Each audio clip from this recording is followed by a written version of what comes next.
We know, of course, the bank has been pondering its investment unit for a while. Things seem to come to a head now. What do we know? Well, I mean, it's been tinkering at the edges, David, and with the likes of Tidjane Thiam and Thomas Gottstein beforehand, they all sort of pivoted towards wealth management. They were to attract rich people to the bank and manage their money, in essence, here. But then two companies, Greensill Capital, and don't forget Archegos, huge losses incurred for this bank by the two of them here as well.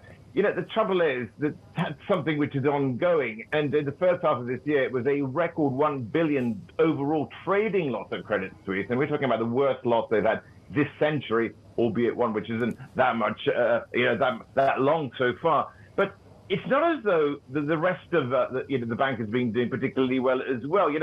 Other businesses have not been outperforming. We've got, revenue of the wealth management division, for one thing, which is going to be the pride and joy if they have anything to do with it, down 39% also in the first half. So, two protagonists here at the moment, Axel Lehmann, who is the chairman, and Ulrich Körner, who joined at the end of June, who had a reputation for cost-cutting at UBS before him. He's known as Uli the Knife. 4 years at the helm of wealth management there, 16,000 jobs lost. And we're going to be seeing these job losses taking place at Credit Suisse. But let's not forget, David, we were doing this story not too long ago about how they were actually going to be increasing bonuses heftily in the summer to retain top executives, because they've seen something like 60 rainmakers leave.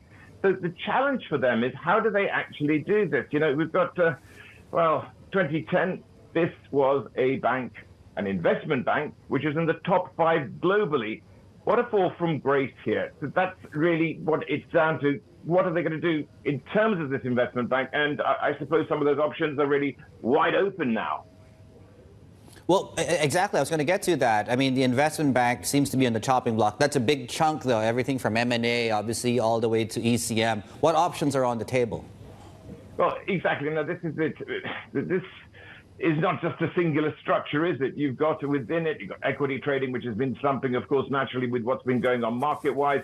We've also got, at the same time, let's not forget that we've got the specialized products group, which is a huge revenue generator, something like $10 billion coming in the last, 7-8 years. So you can't hide these off. So what do you actually do? Do you actually fold it within the rest of the bank and sort of take it piecemeal? Do you actually spin it off as well? But who'd want it right now? And of course, a lot of the DNA here comes from Credit Suisse when it bought First Boston years and years ago. And 30 years after that takeover, well, it would be a huge historic retreat. So there are a lot of people within the bank who are loath to actually see this being hived off or indeed just split around the group overall. I suppose it's like supporting a football team. If you come from that particular lineage, you don't want that to happen. But on the other hand, someone like Ulrich Körner doesn't have that kind of, I suppose, sympathy for them. And it's just looking at this quite brutally. Options are on the table. Options overall for Credit Suisse, too,